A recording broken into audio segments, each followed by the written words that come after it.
July 30th, 1943. 25,000 feet above Germany. The air so cold it could freeze a man's breath inside his lungs. Staff Sergeant James Mitchell sat in the tail of a B-17 bomber called Lucky Strike, watching death come toward him at 400 miles per hour. A German Messerschmitt, black crosses on yellow nose, diving straight at his position. 8 seconds. That's all the time Jim had. 8 seconds to make a decision that would either save his life or end it. His hands gripped the twin .50 caliber machine guns. His finger rested on the trigger. The manual said to wait. The United States Army Air Force Gunnery Manual, tested and proven, written by men with more experience than Jim would ever have. The manual said hold your fire until 300 yards. Jim watched the Messerschmitt dive closer. 700 yards, 650, 600. The manual said wait, but Jim's best friend had followed the manual. Bobby Martinez, 22 years old, from Arizona, dead because he did exactly what the manual told him to do. Jim squeezed both triggers at 800 yards. The twin Browning machine guns roared to life. Tracer rounds streaked across the sky, with bright lines of fire cutting through the frozen air. Too low at first. Jim adjusted. The tracers climbed. At 600 yards, they began connecting with the diving fighter. Bright flashes sparked along the engine cowling. The German pilot saw the fire coming. He had no choice. He broke hard right, pulling out of his deep black smoke trailing from his aircraft. He never got close enough to fire his cannons. Jim Mitchell had just saved his crew by breaking the rules. But 6 months earlier, he was just a kid from Montana who had never been further than Billings. Now he was in the loneliest job in the war, the tail gunner position. 4 feet wide, 5 feet long, separated from the rest of his crew by 40 feet of aluminum fuselage. No one to talk to. No one to help if something went wrong. Just a man, 2 guns, and whatever the German Luftwaffe sent his way. The statistics were brutal. In the summer of 1943, the average B-17 crew survived 11 missions before being shot down, killed, or captured. Tail gunners died faster than anyone except ball turret gunners. Jim was on mission number 13. This is the story of how a 24-year-old from Montana proved the entire United States Army wrong. How he survived when tail gunners were dying every mission. How he changed the way America fought the air war. And how thousands of men came home to their families because Jim Mitchell refused to accept that good men had to die following bad rules. But first we need to go back. Back to Montana. Back to before the war. Back to when Jim was just a kid learning to hunt with his father. The hunter's son, Red Lodge, Montana. Population 800. A town so small you could walk from one end to the other in 15 minutes. Surrounded by mountains, bordered by forest. The kind of place where everyone knew everyone, and a man's word was his bond. Jim Mitchell grew up there. His father, Thomas, was a forest ranger and a hunter. His mother, Ellen, taught at the local schoolhouse. They had 2 sons. Jim was the older one. His brother David was 5 years younger. Every autumn, Thomas would take Jim hunting, elk mostly, sometimes deer. They would hike into the mountains before dawn frost crunching under their boots, their breath making clouds in the cold air. Thomas taught Jim to shoot when he was 8 years old, started him on a .22 rifle, tin cans on fence posts, then moving targets, rabbits, squirrels. But the most important lesson came when Jim was 12. They were tracking an elk, a big one.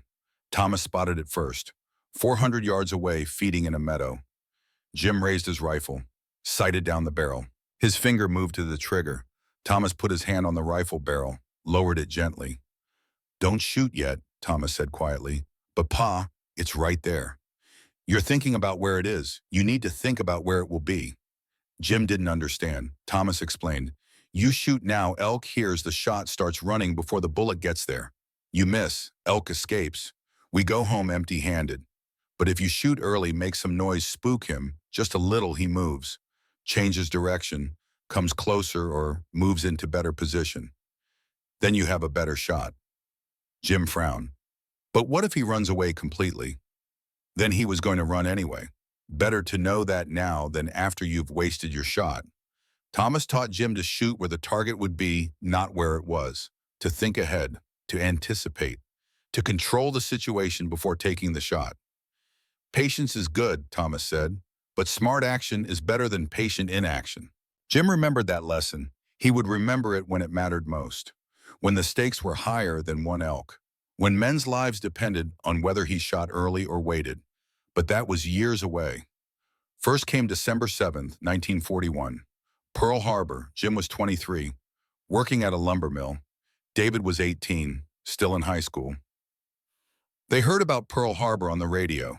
Sunday afternoon, the family was in the living room. Ellen was knitting. Thomas was reading the newspaper. Jim and David were playing checkers. The broadcast interrupted regular programming. Japanese planes had attacked the American naval base at Pearl Harbor, Hawaii. Hundreds dead, ships sinking. America was at war. Thomas put down his newspaper, looked at his sons. "Boys," he said quietly, "everything just changed." Within a month, Jim had enlisted. Army Air Corps. He wanted to fly, wanted to drop bombs on the enemy, wanted to end the war as quickly as possible. David wanted to enlist too, but Ellen put her foot down. "One son in the war is enough," she said. "David, you finish school first," David argued. But Ellen was firm. Jim backed her up. "Ma's right," Jim said. "Finish school. War will probably be over by then anyway." He was wrong. The war was just beginning, and it would take much longer than anyone expected. The day Jim left for training, Ellen gave him something. A small photograph, 3 inches by 4 inches, black and white, their whole family, taken the previous Christmas. Thomas standing tall and proud, Ellen smiling gently, Jim and David on either side, both grinning. "Keep this close, James," Ellen said. She only called him James when she was serious. "Remember who you're fighting for. Remember who's waiting for you to come home." Jim put the photograph in his shirt pocket. He would carry it through training, through the flight to England, through every mission, through fire and fear and blood. That photograph would save his life. But that comes later. The Deadly Doctrine Gunnery School, Las Vegas, Nevada, January through March 1943. The desert was hot even in winter, nothing like Montana. Jim sweated through his uniform every day. The instructors were tough. Former combat veterans, most of them, men who had already done their tour and survived. Captain Raymond Burke was Jim's primary instructor, 32 years old, a pilot on his first tour, 25 missions over Germany, shot down once, spent 2 weeks evading capture before making it back to Allied lines.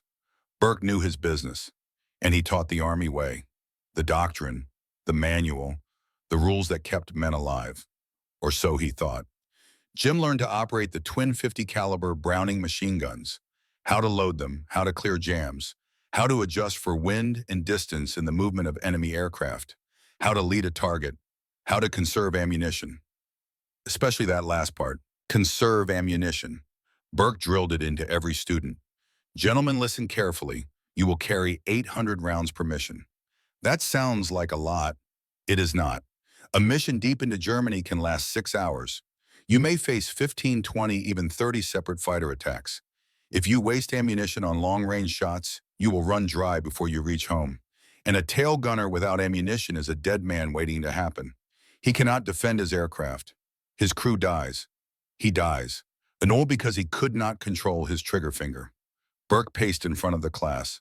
30 young men all training to be tail gunners, all volunteers, all knowing the statistics, knowing that most of them would not survive their first tour. "The doctrine is simple," Burke continued. "Hold fire until 300 yards. Not 400, not 500, 300. At that range, your accuracy is highest. Your ammunition expenditure is lowest. You make every bullet count." Burke pointed at a diagram on the blackboard. A B-17 bomber, a German fighter approaching from the 6 o'clock position directly behind. Circles marked the ranges. 600 yards, 400 yards, 300 yards. At 600 yards, the enemy aircraft is a small target. Your probability of hitting is low. At 300 yards, the target is much larger. Probability of hitting is much higher. This is mathematics, gentlemen, not guesswork. The doctrine is built on experience and analysis. Jim raised his hand. Burke nodded at him. "Mitchell." "Sir, what if we fired earlier? At 600 yards, wouldn't that disrupt the enemy's attack? Make them break off before they could establish a firing solution?" Burke's expression hardened. Airman Mitchell, that is precisely the kind of thinking that gets crews killed. You would waste ammunition on low-probability shots. The enemy would simply continue his approach while you expended your rounds. Then when he reached optimal firing range, you would have nothing left to shoot back with. The doctrine exists for good reasons. Follow it. Your life depends on it. Jim didn't argue, but he thought about his father's lesson, about shooting early to make the elk change direction, about smart action versus patient inaction. The doctrine said wait, but Jim wondered if waiting was really smart. Other students accepted Burke's teaching without question. This was the Army. You followed orders. You followed doctrine. Men smarter than you, with more experience than you, had written these rules. Who were you to question them? But Jim couldn't stop thinking about it. Something felt wrong. The doctrine assumed the enemy would cooperate, would fly straight at you, giving you time to aim and fire at 300 yards. But what if the enemy didn't cooperate? What if they shot first? What if they disrupted your aim? What if 300 yards was already too late? Jim kept these thoughts to himself. He graduated gunnery school with the highest marks in his class. Burke called him into his office on the last day. "Mitchell, you have excellent scores. Best reflexes I've seen in months. You could be an outstanding tail gunner." "Thank you, sir." Burke leaned forward. "But you asked too many questions. In combat, doubt kills faster than bullets. Trust the system, trust the doctrine, trust your training. Do not try to reinvent tactics in the middle of a firefight. Men who think too much end up dead. Understand?" "Yes, sir." Burke studied him. "I hope so. You ship out to England next week. You'll join the 379th Bombardment Group. Good men, good crews. Follow their example. Follow the doctrine. Come home alive." Jim nodded. He wanted to come home alive, but he also wanted to do it the right way. And something deep inside told him that the doctrine might not be the right way. He just didn't know it yet. Didn't know that following the doctrine would cost his best friend's life. Didn't know that breaking the doctrine would save thousands. That knowledge would come soon enough, written in blood and fire over the skies of Germany. May 1943, RAF Kimbolton, England. Jim arrived on a transport plane with 20 other replacement crew members. The base was busy. B-17's taking off and landing constantly. Ground crews working on engines, patching bullet holes, replacing shattered plexiglass. The smell of aviation fuel and oil hung in the air. The 379th Bombardment Group had already been flying missions for 2 months. They had already lost aircraft. Already buried men. Jim was assigned to a crew, B-17F, serial number 4230947. The crew had named her Lucky Strike. Their previous tail gunner had completed his tour and rotated home. Jim was his replacement. The crew was good, professional, experienced. Major Bob Hayes was the pilot, 28 years old, flew 12 missions already, calm under fire, the kind of man who inspired confidence just by his presence. Lieutenant Samuel Chen was the co-pilot, 23, Chinese-American, brilliant at navigation, steady hands, never panicked. Elmer Greenberg was the navigator, 25, from New York, talked too much when he was nervous, which was often, but smart, could find his way home through clouds and flock and chaos. Tony Russo was the bombardier, 26, Brooklyn accent so thick you could cut it with a knife. Took his job seriously, wanted every bomb to count. 6 other men rounded out the crew. Waist gunners, radio operator, ball turret gunner, engineer, all good men, all professionals. They accepted Jim quickly. No hazing, no testing. In bomber crews, you lived or died together. Petty conflicts were luxuries they could not afford. The first thing Jim did was inspect his position, the tail gunner compartment. He crawled back through the narrow tunnel that ran along the bottom of the fuselage, barely wide enough for a man to squeeze through. The tail position was cramped, 4 feet wide, 5 feet long, 250 caliber machine guns mounted on a swivel, a bicycle seat bolted to the floor. That was all. No armor plating, no protection, just thin aluminum skin and a plexiglass bubble. Jim sat on the bicycle seat, tested the guns, checked the ammunition feeds, studied the field of view.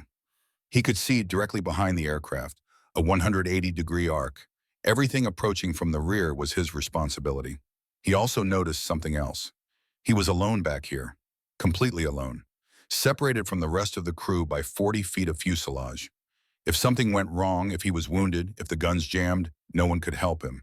He would have to handle it himself. The loneliest job in the war. That's what the other tail gunners called it. Jim understood why. His first mission came on June 8th, target Wilhelmshaven, a port city in northern Germany. Submarine pens. The 8th Air Force wanted them destroyed. Pre-mission briefing at 0400 hours. Still dark outside. The briefing room was crowded. Pilots, navigators, bombardiers, all studying maps and weather reports in expected enemy opposition. Intelligence officer gave the briefing. Gentlemen, expect heavy flak over the target. Expect fighter opposition all the way in and all the way out. The Luftwaffe has positioned several fighter groups along your route.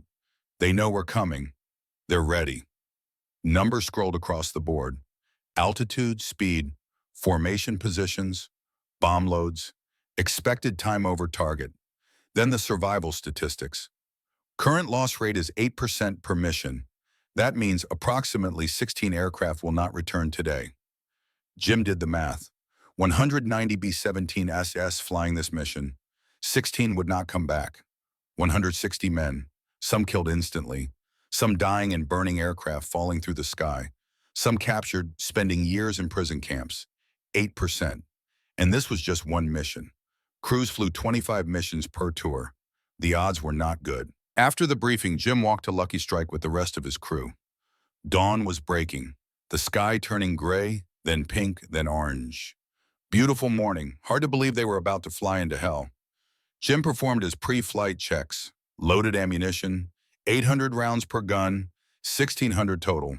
The belts were long, heavy, draped through feed mechanisms that could jam if you weren't careful.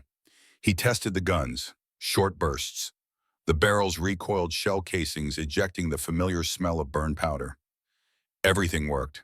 Hayes's voice crackled over the intercom. All stations check in. One by one, the crew reported ready. Tail gunner ready, Jim said. Roger. Everyone hang on. Here we go. The engine started. 4 Wright Cyclone radials, 1,800 horsepower each. The sound was incredible. A roar that shook the ground, rattled windows, made conversation impossible. Lucky Strike taxied to the runway, joined the long line of bombers waiting for takeoff.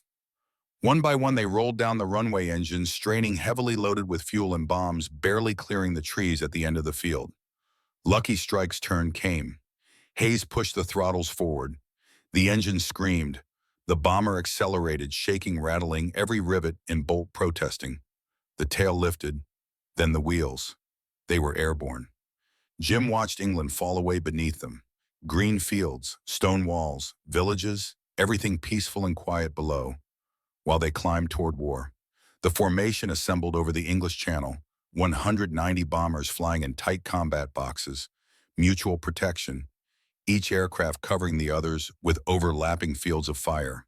They crossed into occupied Europe at 14,000 feet, still climbing. The oxygen mask came on.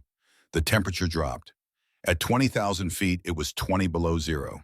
At 25,000, it was 60 below. Jim wore an electrically heated flight suit. Without it, he would freeze to death in minutes. Even with it, the cold seeped in. His fingers went numb inside his gloves.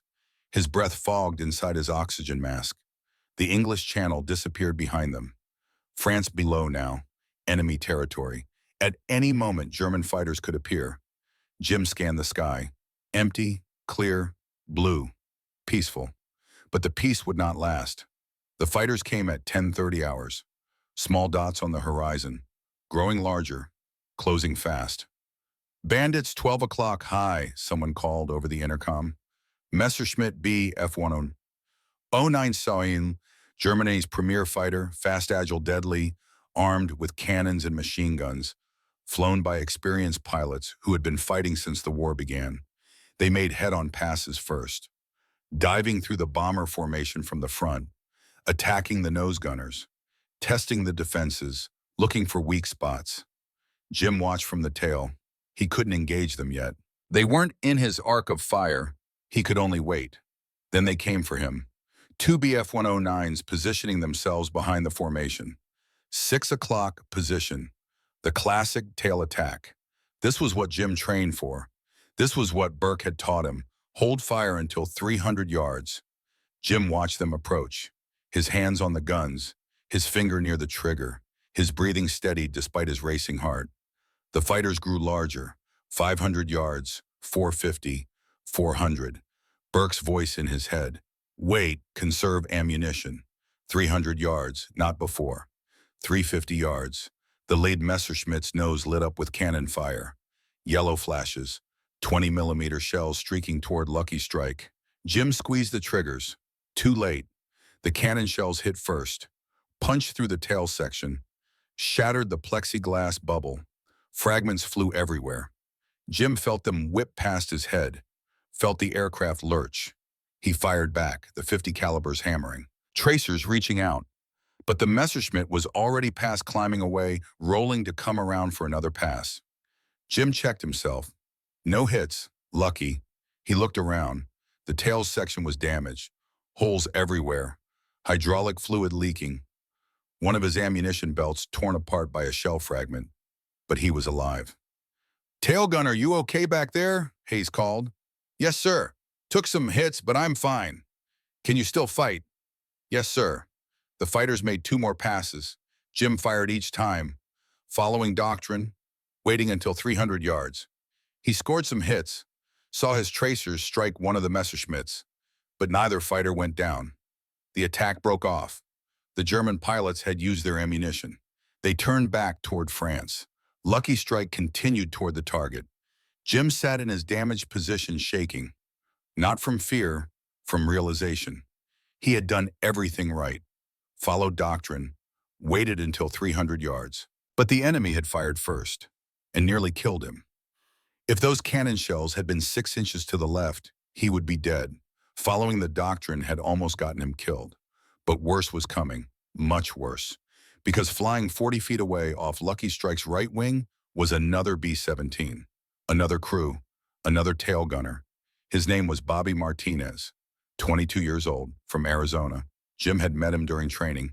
They became friends, ate breakfast together, wrote letters home together, talked about what they would do after the war. Bobby was flying his 6th mission, Jim's first. And on that 6th mission, Bobby Martinez would do exactly what the doctrine said. He would follow orders. He would wait until 300 yards, and he would die. The day doctrine failed, June 15th, 1943. Mission number 6 for Jim Mitchell. Bremen, Germany. Submarine yards and port facilities. High priority target. Heavy defenses expected. Bobby Martinez sat in the tail of B-17 Hells Angels flying formation 40 feet from Lucky Strike.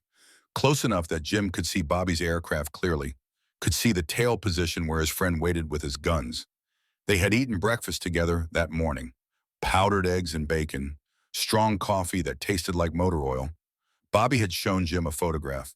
His girlfriend, Maria, dark hair, bright smile, standing in front of a house in Tucson. "After 25 missions, I'm going home," Bobby said. "Gonna marry her, gonna have kids, gonna live a normal life." Jim had nodded. "I'll be your best man." "Damn right you will." That was 5 hours ago, before the bombers took off, before they crossed the channel, before the fighters came. Now they were deep over Germany. The target was ahead. Flak bursting around them, black clouds of shrapnel that could tear an aircraft apart.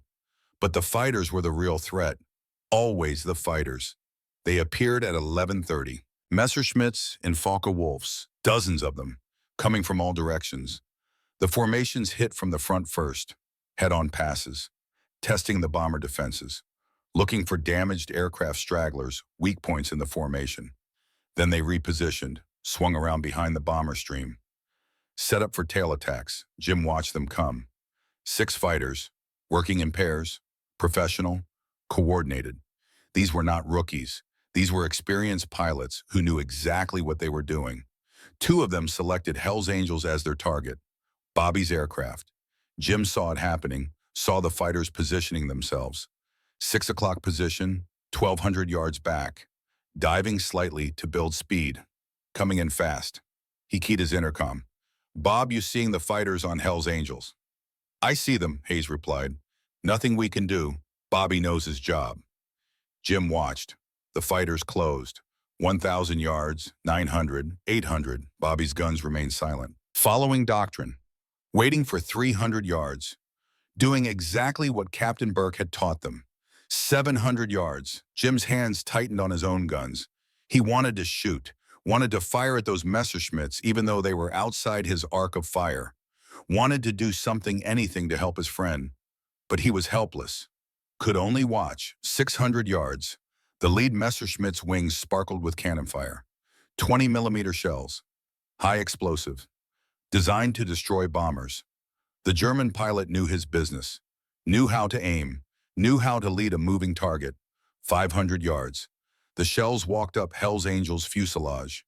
Bright flashes as they impacted. Metal tearing. Plexiglass shattering. 400 yards. Bobby's guns still had not fired. Still waiting for 300 yards. Still following the doctrine. 350 yards. The second burst hit the tail section directly. Jim saw it happen. Saw the plexiglass bubble explode. Saw fragments flying. Saw smoke. Bobby's guns never fired. Not once. He had waited for 300 yards just like the manual said. Just like Burke taught him. But the enemy had not waited. Hell's Angels lurched out of formation. The tail section was wrecked. Black smoke poured from the fuselage. The bomber began to fall, losing altitude, dropping away from the protective formation. Jim watched, numb, frozen. "Shoots," someone yelled over the radio. "I see shoots from Hell's Angels." Parachutes blossomed in the sky, white canopies against the blue. Jim counted them. 1, 2, 3, 4, 5, 6. 6 parachutes from a crew of 10. Bobby Martinez was not among them. The tail gunner never got out. He died in his position, doing his job, following orders, following the doctrine that was supposed to keep him alive. Hell's Angels fell for 20,000 feet before it exploded, a bright orange fireball that turned into black smoke. Debris scattered across the German countryside. Jim watched until there was nothing left to see. Then he turned back to his guns. His hands were shaking, not from fear, from anger. The doctrine had killed Bobby. The 300-yard rule, the wait and conserve ammunition philosophy, all of it. Bobby had followed every rule perfectly, and he was dead. Lucky Strike continued to the target, dropped its pions, turned for home. Jim sat in his tail position, staring at empty sky, replaying what he had seen over and over. The fighters had opened fire at 600 yards. Bobby waited until 350. The difference was 250 yards. 2 seconds of time. That was all. 2 seconds. The difference between life and death. The flight back to England took 3 hours. Jim did not speak on the intercom, did not respond when crew members asked if he was okay. He was okay physically, but something had broken inside him. Some faith in the system, some trust in authority. They landed at Kimbolton at 1600 hours. Ground crews swarmed the aircraft, checking for damage, refueling, rearming. Jim climbed out of the tail position. His legs were stiff from sitting for 7 hours. His face was marked with pressure lines from his oxygen mask. Hayes found him standing beside the aircraft. "Mitchell, you all right?" "Yes, sir." "Bobby was a good man. Good friend of yours, I heard." "Yes, sir." Hayes put a hand on Jim's shoulder. "I know this is hard. First time losing someone close. Won't be the last. But you can't let it break you. We have more missions to fly. Your crew needs you sharp. Understand?" "I understand, sir." But Jim did not understand. Did not understand why Bobby had to die. Did not understand why following the rules had gotten him killed. Did not understand how he was supposed to keep doing the same thing and expect a different result. That night, Jim could not sleep. He lay in his bunk in the barracks staring at the ceiling. Other crew members snored around him, exhausted, drained by the mission, able to sleep despite everything. Jim could not. His mind kept running calculations, kept analyzing what he had seen. Bobby waited for 300 yards. The enemy fired at 600. Bobby died. The equation was simple. But the doctrine said, wait. Burke said, wait. The manual said, wait. The entire United States Army Air Force said, wait. Who was Jim Mitchell to say they were all wrong? Just a 24-year-old from Montana. A kid who had been in combat for exactly 1 week. What did he know that experienced officers did not? But then Jim thought about his father. Thought about hunting elk in the Montana mountains. Thought about the lesson Thomas had taught him. Shoot where the target will be, not where it is. Make noise early, make the animal change direction. Control the situation. Smart action beats patient inaction. What if the same principle applied here? What if shooting early, even at low probability ranges, disrupted the enemy's attack, made them break off, made them change direction? What if the doctrine was based on bad assumptions? Assumptions that the enemy would cooperate, would fly straight, would give you time. But the enemy did not cooperate. They shot first. They shot early. They killed you while you were waiting for the perfect shot. Jim pulled out the family photograph from his footlocker, looked at it in the dim light, his mother and father. David smiling, young, eager. David would be shipping out soon, finished with basic training, heading to Europe, infantry, the most dangerous job in the Army after tail gunner. Jim needed to survive, needed to help end this war, needed to get home, needed to make sure David had a home to come back to. Following the doctrine would not get him there. Bobby had proved that. Jim made a decision. Next mission, he would try something different. Would shoot early, would test his theory, would either prove he was right or die trying. Either way, he would not die Bobby's way, would not die waiting for permission. He wrote a letter to his mother, did not send it, just wrote it and put it in his footlocker with the photograph. Dear Ma, today I watched my best friend die because he followed orders. Tomorrow I'm going to try something different. If you're reading this letter, it means I was wrong. Tell David to be smarter than his brother. Tell him I love him. Love, Jim. He folded the letter, put it away, lay back down. Tomorrow was mission number 7, Saint Nazaire, French coast, submarine pens. Another high-priority target. Another day of fighters and flak and death. Tomorrow, Jim Mitchell would become a rebel. The mathematics of survival. June 16th through 24th. 8 days between missions. 8 days for Jim to think, to calculate, to plan. He spent hours in this tail position during maintenance periods. Sat on the bicycle seat with his guns working through the mathematics. A Messerschmitt B F-109 approaching from 6 o'clock at 400 miles per hour. Bomber flying at 180 miles per hour in the opposite direction. Combined closure rate 580 miles per hour. That was 960 feet per second. 16 feet per second difference from 600 miles per hour, but close enough. At 800 yards, the fighter was 2,400 feet away. At 960 feet per second, that meant 2.5 seconds to cover the distance. But the fighter was not trying to reach the bomber. The fighter was trying to establish a firing position, a stable platform where the pilot could aim and fire accurately. At 800 yards, a diving fighter presented a clear target, flying almost straight at the tail position. Wings and fuselage fully visible, easy to track. Easy to hit if you could accept the ammunition cost. The key was the tracers. Every 5th round was a tracer. Burned bright, left a visible trail. The pilot could see them coming. If Jim fired at 800 yards, the pilot would see tracers streaking toward his aircraft. Human instinct would take over. The pilot would flinch, would maneuver, would break off his attack run before reaching effective cannon range. Even if Jim missed, the psychological effect would work. The pilot would be forced to react, would lose his careful aim, would waste his attack. The cost was ammunition. At 800 yards, Jim would need longer bursts, maybe 100 rounds per engagement instead of 50. That meant 8 engagements instead of 16. But 8 successful defenses were better than 16 opportunities to die. The doctrine assumed you would survive to use all your ammunition. Jim's approach assumed you needed to survive first, worry about ammunition second. Dead men did not need reserve bullets. Jim practiced dry firing, tracking imaginary targets, adjusting his aim, building muscle memory for the longer ranges. Other tail gunners noticed. Mike O'Connor from Devil's Own walked over one afternoon. "Mitchell, what are you doing?" "Practicing." "Practicing what you're tracking targets at, like 800 yards. "Yeah," O'Connor laughed. "That's crazy. You'll never hit anything at that range. You'll just waste ammo."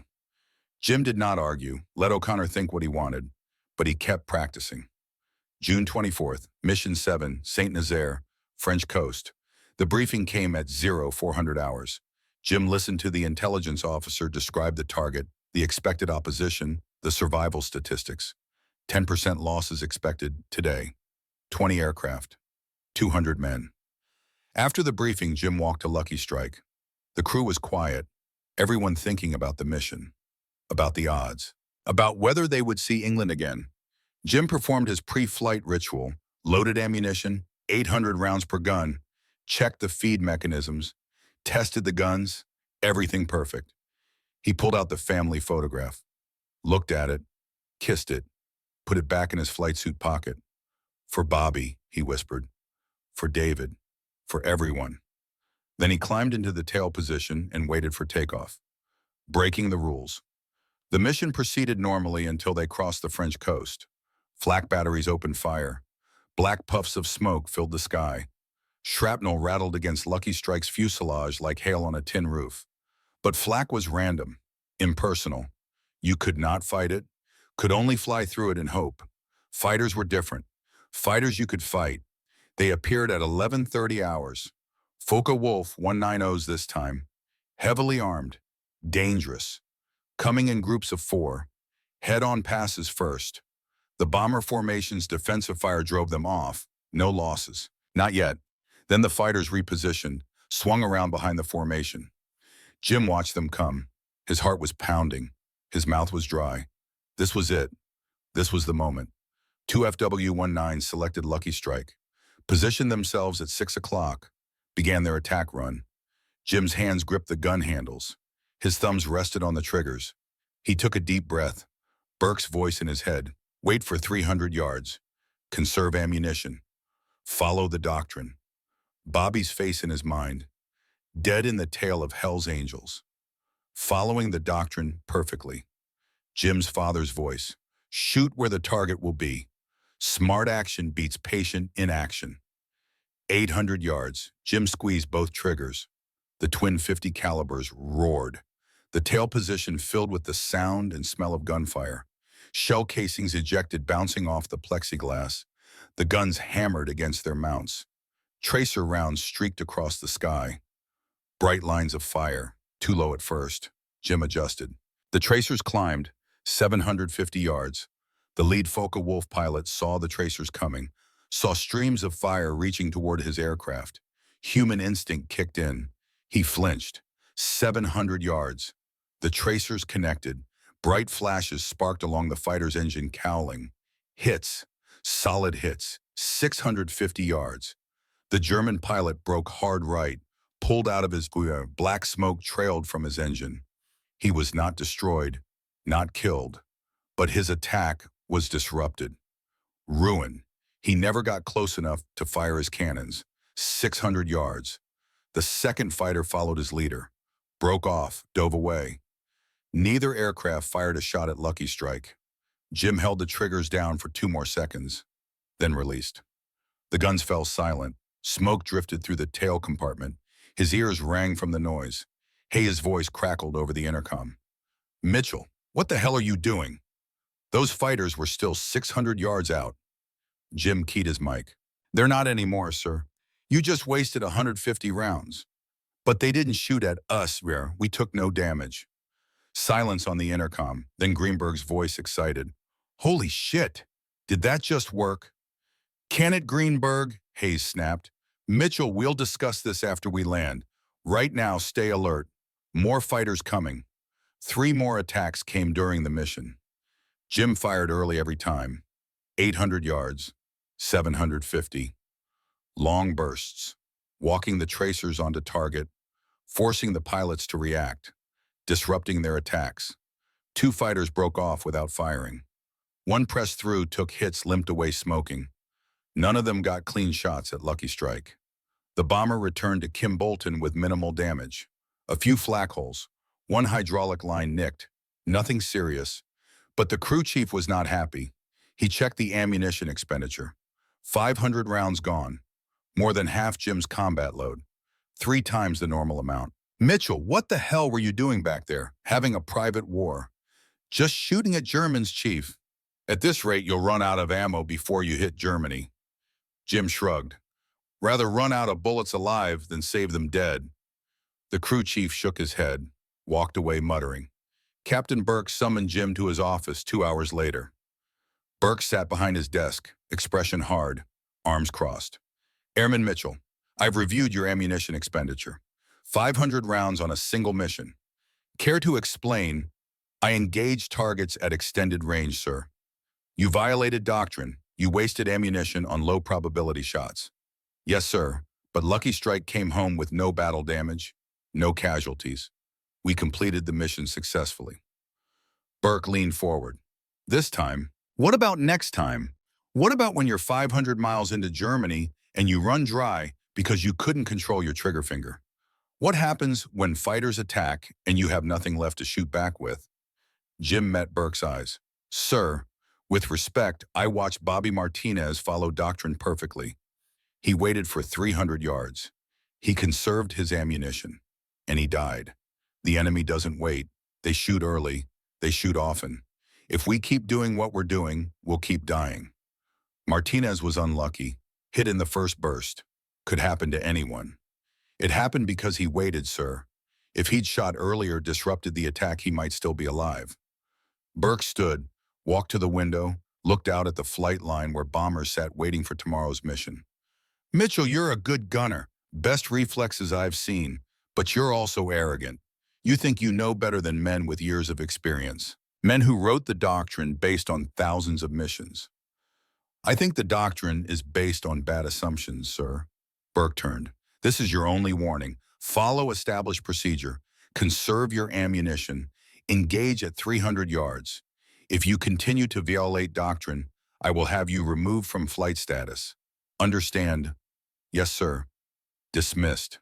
Jim left the office, walked across the base. Other crew members were relaxing, playing cards, writing letters, trying to forget about the war for a few hours. But Jim could not forget, could not relax. He had broken the rules, and it had worked. Lucky Strike came home untouched. His crew was safe, and he was going to keep doing it. Keep breaking the rules, keep shooting early, even if it got him court-martialed, even if it got him killed. Because dying his way was better than dying Bobby's way. The hunter becomes hunted. Jim did not know it, but his actions that day had been noted, not just by Captain Burke, not just by the crew of Lucky Strike, but by someone else, someone across the English Channel, someone who was very interested in American bomber tactics. Northern France, JG-26 fighter base, headquarters of one of the Luftwaffe's elite fighter units. Hauptmann Klaus Weber sat in the intelligence office reading after action reports from the day's missions. 31 years old. Knight's Cross around his neck. 47 confirmed kills. Most of them bombers. Weber was not a fanatic, not a Nazi ideologue, just a professional pilot doing his job. He had been fighting since Poland, had seen the war change, had watched the Luftwaffe go from dominance to desperation. The American bombing campaign was taking its toll. German cities burning, factories destroyed. The Luftwaffe was running out of aircraft, running out of fuel, running out of time. But they were not running out of pilots yet. Men like Weber, experienced, skilled, determined to defend their homeland. Weber read the reports carefully. Several pilots reported unusual American defensive fire. Tail gunners engaging at ranges exceeding 600 meters. Attacks disrupted before firing solutions could be established. Most pilots dismissed it as panic fire. Americans wasting ammunition, getting scared. But Weber saw something else. Saw a pattern. Saw coordination. Saw tactics. He called in his intelligence officer. Oberleutnant Friedrich, young, smart, good at analysis. Friedrich, look at these reports. What do you see? Friedrich studied the papers. Frowned. Extended range fire from American tail gunners. Unusual. Not standard for them. Exactly. The Americans usually wait until 300 meters. Very disciplined. Very predictable. But now some of them are shooting early. Why panic number? Look at the pattern. Multiple aircraft, multiple missions. This is not panic. This is tactics. Someone is teaching them to shoot early. Or someone figured it out on their own. Weber nodded. Possible. Either way, it's dangerous. If this tactic spreads, our approach patterns will not work anymore. We will take more losses. He pulled out a map, marked the locations where unusual fire had been reported, circled one area. This group, 379th Bombardment Group, RAF Kim Bolton. They show the pattern most clearly, multiple reports. One aircraft in particular, B-17 identified as Lucky Strike. Tail gunner very aggressive, multiple engagements at extended range. Do we have any details on this crew? No, but I want them. Next time they fly deep into Germany, I want to see this tail gunner myself. I want to understand what he's doing, how he's thinking. Friedrich nodded. I'll alert the forward controllers. When the 379th flies, you'll know. Weber stood, walked to the window. Outside Focke-Wulf 190s sat on the flight line, his aircraft among them. Black crosses on the fuselage, yellow nose, the markings of an ace. This American tail gunner, Weber said quietly. He's thinking, he's adapting. That makes him dangerous. We need to stop him before others learn from him, before the tactic spreads. You want to target this specific aircraft? Yes, next deep penetration mission. I'll be waiting. Weber did not know the tail gunner's name, did not know he was 24 years old from Montana, did not know about Bobby Martinez or the broken doctrine or the rebellion brewing in Jim Mitchell's heart. But he knew one thing. This American was different. This American was a threat. And Hauptmann Klaus Weber made his reputation by eliminating threats. Across the channel, Jim Mitchell slept fitfully in his bunk, dreaming of fighters and tracers and Bobby falling through the Soye, not knowing that one of Germany's best pilots was now specifically hunting him. The hunter had become the hunted, and the real test was still to come. The word spreads late June through mid-July 1943. Jim Mitchell flew 5 more missions. Bremen, Hanover, Hamburg, each time he fired early. Each time Lucky Strike came home with minimal damage. Mission 8, June 29. Hanover. 3 fighter attacks. Jim engaged at 750 yards each time. Expended 400 rounds. 2 fighters broke off. 1 pressed through, took hits, limped away, trailing smoke. Lucky Strike, no casualties, minor flak damage. Mission 9, July 2nd. Hamburg. 5 attacks. Jim fired at 800 yards. 600 rounds gone. 4 fighters disrupted. 1 destroyed. Jim watched it spiral into the North Sea, trailing fire. His first confirmed kill. Lucky Strike scratched paint from near miss, nothing more. Mission 10, July 8th. Wilhelmshaven, return mission. Heavier opposition this time. 8 separate attacks over 2 hours. Jim burned through 700 rounds. His gun barrels glowed red from sustained fire. The tail compartment filled with smoke and the smell of burning metal. 3 fighters broke off. 2 pressed through, but their aim was disrupted. They missed. Lucky Strike survived. After each mission, the crew chief complained about ammunition expenditure. After each mission, Captain Burke called Jim into his office. After each mission, Burke threatened to ground him. But Burke never followed through, because Lucky Strike kept coming home.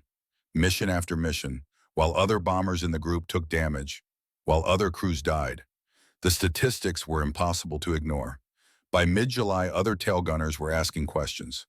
Mike O'Connor from Devil's Own approached Jim in the mess hall. Mitchell, can I ask you something? Sure. O'Connor sat down, lowered his voice. This thing you're doing, shooting early, does it really work?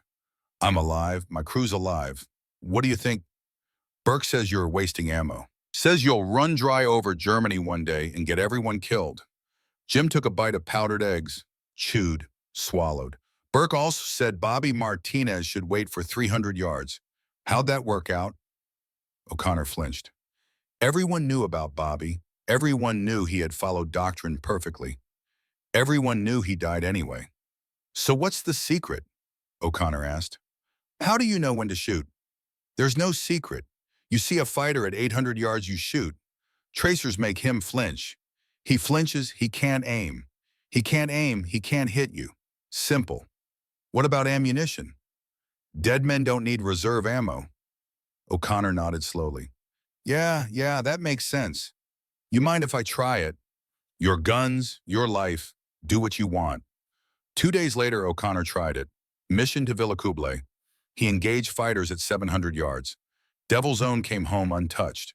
O'Connor survived. Word spread, quietly at first. Tail gunners talking in barracks at night, sharing experiences, comparing results. By late July, 4 tail gunners in the 527th Squadron were using variations of Jim's technique. Their survival rate was better. The bombers they protected returned with less damage.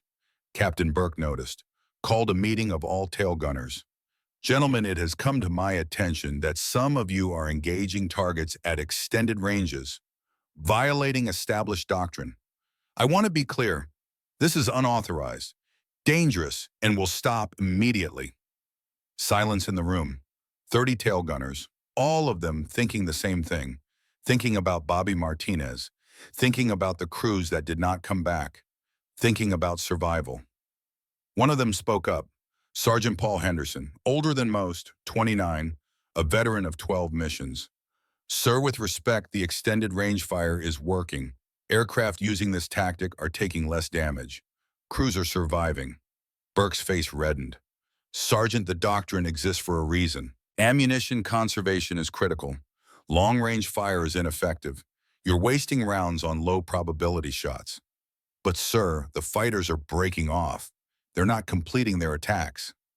This time, what about next time? What about when you run out of ammunition over the target and have nothing left for the flight home? Henderson glanced at Jim, then back at Burke. Sir, I'd rather face that problem than die waiting for 300 yards. Burke slammed his hand on the desk. This discussion is over. You will follow established doctrine. That is an order. Dismissed. The tail gunners filed out. Burke stopped Jim at the door. Mitchell, this is your doing. You started this. I'm just trying to survive, sir. You're undermining discipline, encouraging others to disobey orders. I'm not encouraging anything. I'm just doing my job my way. Burke stepped close, voice low. You're going to get men killed. Maybe not today, maybe not tomorrow, but soon. And when it happens, it'll be on your head. Jim met his eyes. Men are already getting killed, sir, following your doctrine. Bobby Martinez, Bill Thompson, Henry Chen, I'm dead. All follow the rules perfectly. So yeah, I'll take my chances my way. He walked out before Burke could respond. Castle, July 30th, 1943. Mission number 13 for Jim Mitchell. The briefing came at 0300 hours. Still dark outside. The crew stumbled into the briefing room, half asleep, clutching coffee, trying to wake up. The intelligence officer pulled back the curtain, covering the wall map. A red line stretched from England across the North Sea, across Germany, deep into the interior. The longest penetration the 8th Air Force had attempted all month. Gentlemen, today's target is Kassel, ball-bearing factories, critical to the German war machine. This will be a maximum effort. 186 aircraft, expected opposition heavy. Intelligence estimates 300-plus fighters positioned along your route. The room went silent. 300 fighters. That was more than they had ever faced. More than seemed possible. The P-47 Thunderbolts will escort you as far as Belgium. After that, you're on your own. 500 miles into Germany. 500 miles back. Expect continuous fighter attacks. Expect heavy casualties. The intelligence officer paused, let that sink in, then continued. Current loss projections, 12 to 15%. That's 20 to 28 aircraft. 200 to 280 men. Someone in the back whispered, Jesus Christ. Jim sat quietly, doing math in his head. 15% loss rate. 1 in 7 aircraft would not come home. Lucky Strike had flown 12 missions. Statistically, they were due. But statistics did not account for tactics, did not account for shooting early, did not account for survival instinct overriding doctrine. After the briefing, Jim walked to Lucky Strike with his crew. The pre-dawn darkness was giving way to gray light. Fog hung low over the airfield. The bombers were shadows in the mist. Hayes gathered the crew. Listen up. This is the big one. Deepest we've been. Most opposition will face. I need everyone sharp, everyone focused. We take care of each other. We all come home. Understood.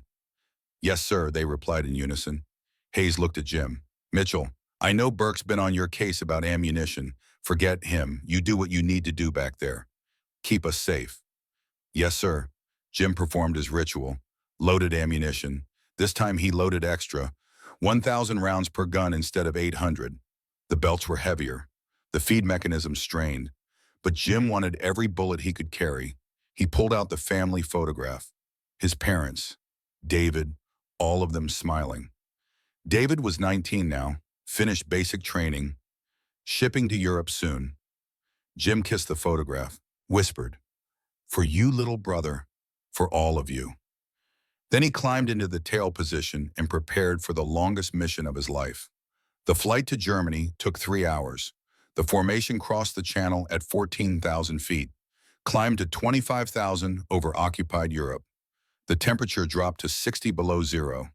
Ice formed on the plexiglass.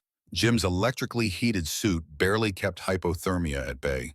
The P-47 escorts held formation around the bomber stream. Their presence was comforting, but temporary. At the Belgian border, they waggled their wings and turned back. Fuel exhausted. The bombers continued alone, into the heart of Germany, into the killing zone. The fighters found them at 11:42, small dots on the horizon, growing larger, multiplying. 8 became 12. 12 became 20. 20 became 40. Messerschmitts and Focke-Wulfs, issuing from airfields across Germany, assembling into gaggles, positioning for coordinated attacks. Jim counted them until he lost track. More fighters than he had ever seen, more than he thought existed. "Bandits, 12 o'clock level. Douai," someone called over the radio. The first attacks came from head-on. German pilots diving through the formation from the front, testing the defenses, looking for weak spots. Then they swung around, positioned behind the formation, prepared for the tail attacks. Jim's moment had come. A staffel of 12 B F-109s began their approach. 6 o'clock position, 1,200 yards back. Professional, coordinated. These were veterans. They knew what they were doing. Jim tracked the lead aircraft in his gun sight, waited. Not for 300 yards, but for the right moment. The moment when he could do maximum damage. 800 yards. Jim squeezed both triggers. The 50 calibers hammered. Tracer rounds streaked across the sky. Too low at first, Jim adjusted. The tracers climbed toward the diving fighters. 700 yards. The lead Messerschmitt flew into Jim's stream of fire. Rounds connected. Sparks flashed along the engine cowling. Pieces flew off the aircraft, 650 yards. The German pilot broke hard right. Smoke poured from his engine, black and thick. The fighter rolled dove, disappeared into the clouds below. Kill number 2, the rest of the staffel scattered. Some pressed their attacks against other bombers, but 3 broke off completely, unwilling to face the tail gunner who shot early. "Good shooting, Mitchell," Hayes called over the intercom. Jim did not respond, already tracking the next threat. 2 Focke-Wulfs, approaching low, trying to come up under his guns. He depressed the barrels to their mechanical limit. Fired, long burst, 100 rounds. The lead FW-190 pulled up early, climbed away, did not press the attack. The second one was either braver or more foolish. He continued, his cannons lit up, yellow flashes. 20-millimeter shells streaking toward Lucky Strike. Jim held his triggers down, walked the tracers onto the target. Connection. The Focke-Wulf staggered in midair. Something broke. The aircraft snap-rolled, inverted, dove. Jim watched it fall, did not see it crash, but it was going down. Kill number 3, maybe, probably. He marked it as a probable. No time to confirm. Because more were coming, the attacks continued for 47 minutes. Wave after wave. The sky filled with fighters. The radio filled with voices. Bombers calling out threats. Gunners reporting kills. Pilots announcing damage. Lucky Strikes shook from near misses. Flak bursts. The concussion from exploding aircraft nearby. But she held together. Jim fired at everything within range. Burned through ammunition at a rate that would have horrified Captain Burke. His gun barrels glowed red. The tail compartment filled with smoke. Shell casings piled around his feet. His arms ached from holding the gun steady. 800 rounds gone. 700 remaining. At 12:29, a BF-109 made a mistake. Approached from dead astern, straight and level, Either extraordinary courage or poor judgment. Jim would never know which. He centered the Messerschmitt in his gun sight, held both triggers down. 6 continuous seconds, over 100 rounds poured into the approaching aircraft. The results were catastrophic. The engine separated from the fuselage. Wings folded backward. The fighter came apart in midair, tumbled past Lucky Strike, close enough for Jim to see inside the cockpit. Empty. The pilot had ejected, or died. Jim did not know, did not care. 500 rounds remaining. The formation reached Castle at 12:51. Began the bombing run. For 11 minutes, the bombers had to fly straight and level. No evasive maneuvers. The bombardiers needed stability to aim. The Luftwaffe knew this, knew the bombers were most vulnerable during the bomb run. They pressed their attacks with renewed fury. A Focke-Wulf 190 dove on Lucky Strike from the 5 o'clock position, high and to the right. Jim swung his guns to meet it, fired a short burst.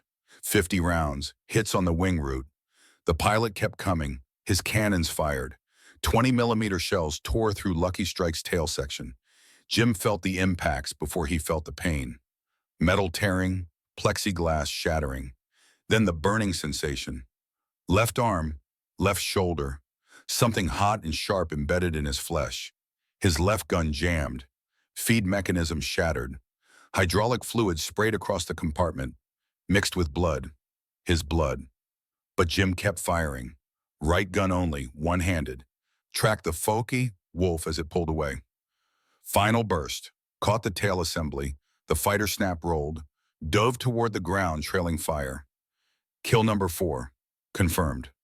But the cost was high. Jim looked down at his left arm. Blood everywhere. His flight suit was torn. Fragments of 20-millimeter shell embedded in his shoulder, his arm, his side. He counted 11 separate wounds, none fatal, but all painful. Blood pooled on the floor. Began to freeze in the 60 below zero air. Turned to red ice. The intercom crackled. "Tail gunner, you okay back there?" Jim tried to respond. His throat was too dry. He swallowed. Tried again. "Left gun's out. I'm hit. Still fighting." "How bad?" "I'll make it." "Can you continue?" Jim looked at his ammunition counter. 180 rounds remaining. Looked at his one functioning gun. Looked at the blood. "Yeah, I can continue." "Good man. Bombs away. We're heading home." The formation turned west, left Castle burning beneath a column of black smoke. Began the long flight back to England, 250 miles, through the same gauntlet of fighters, with one gun, with 180 rounds. Jim wrapped a scarf around his wounded arm, tried to stop the bleeding. The scarf turned red immediately. The cold helped, numbed the pain, slowed the blood flow. He wiped his face. Blood smeared across his oxygen mask, across the gun sight, across the plexiglass. But he could still see, could still fight. And the fighters were not done with him yet. The long way home. The return flight began at 13:04. Lucky Strike turned westward with 185 other bombers. Castle fell away behind them. Mission accomplished. Bombs on target, factory destroyed. But survival was not guaranteed. Not until wheels touched English soil. The Luftwaffe regrouped over Belgium. Fresh aircraft replaced those lost or damaged in the morning attacks. They positioned themselves along the bomber stream's route to the Channel. The second gauntlet would be as dangerous as the first. Jim remained at his position, scanning the sky through blood-smeared plexiglass. His left arm had gone numb. Whether from cold or nerve damage, he did not know. His jammed gun hung useless in its mount. One working weapon, 180 rounds. That was all. The mathematics were brutal. 180 rounds, maybe 9 engagements at 20 rounds each, maybe 6 at 30 rounds, maybe 3 at 60. Every trigger pull had to count. At 13:31, 2 Bf-109s closed from the 7 o'clock position, slightly behind and to the left. Standard tail attack variant. Jim waited, conserving ammunition now. Not by choice, by necessity. He let them approach to 500 yards, closer than he had fired all day. Then he squeezed the trigger. Right gun only. 12-round burst. Short, precise. The lead Messerschmitt took hits along the engine cowling. Not fatal, but enough. Books streamed. Coolant leaked. The pilot broke off. rolled away. His wingman followed. 168 rounds remaining. Lucky Strike crossed into France at 14:15. The fighter attacks diminished. The Luftwaffe reached the limit of their operational range. Fuel exhausted. Ammunition expended. They turned back toward their bases. The bomber formation outran the last German interceptors by 14:47. The English Channel appeared on the horizon 20 minutes later. Jim allowed himself to relax, slightly. The immediate danger had passed, but he was still bleeding, still in pain, still a long way from safety. Hayes's voice came over the intercom. All crew check in, report status. One by one the crew reported. Minor wounds, equipment damage, but everyone alive. Tail gunner. Still here, sir, wounded but functional. How bad? Bad enough, I'll need help getting out. Roger, medical will be waiting. The landing at Kimbolton came at 15:52. Lucky Strike touched down hard. The damaged tail made steering difficult, but Hayes brought her in, taxied to the hard stand, shut down the engines. Ground crew swarmed the aircraft, saw the damage, saw the blood, called for medics. 2 men climbed into the tail compartment, found Jim still sitting on the bicycle seat, still holding his gun, blood frozen on the floor, blood on the walls, blood everywhere. Jesus Christ, one of them whispered.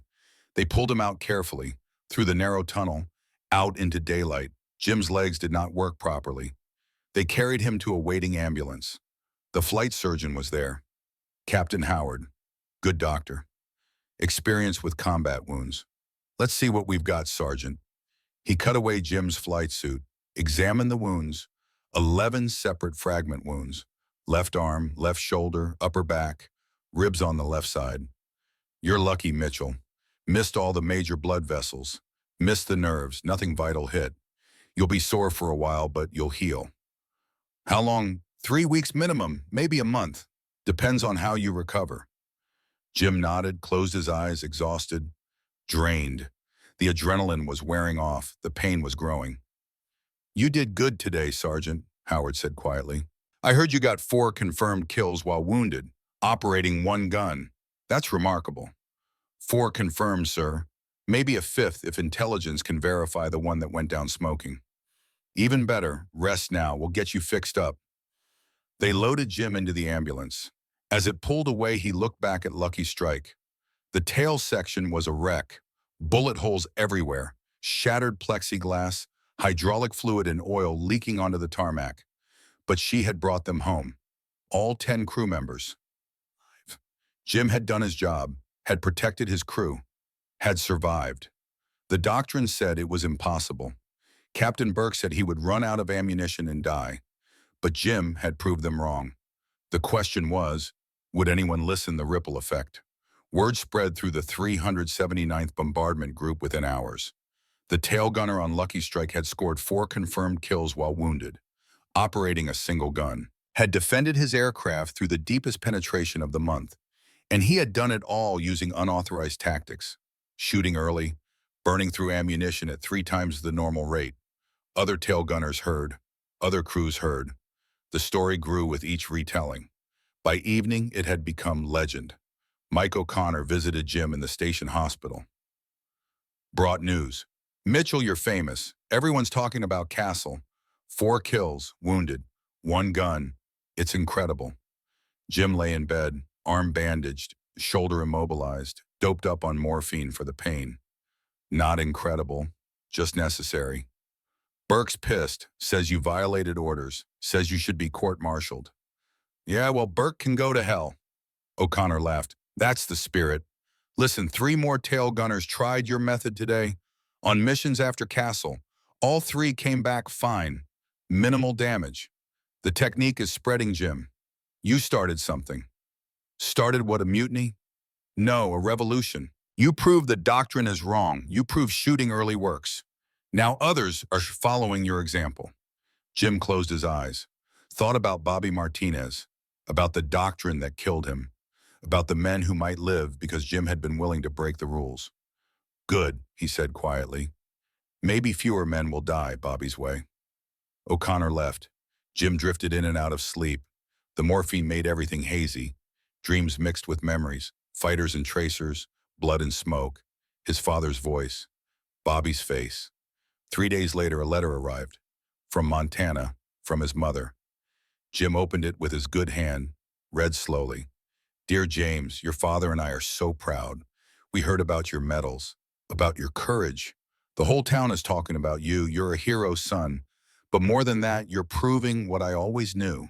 You're smart, you're brave, and you're willing to do what's right even when it's hard. Your father says what you're doing, challenging the old ways when you knew they were wrong. That's what made America great. He's proud of you. I'm proud of you. But James, I need to tell you something. David finished training. He's shipping to Europe next month, infantry. James, I'm terrified. I know you can't stop this war alone. But every day you fly, every mission you complete, you're helping end this faster. Please keep fighting. Please keep surviving. David needs you. We all need you.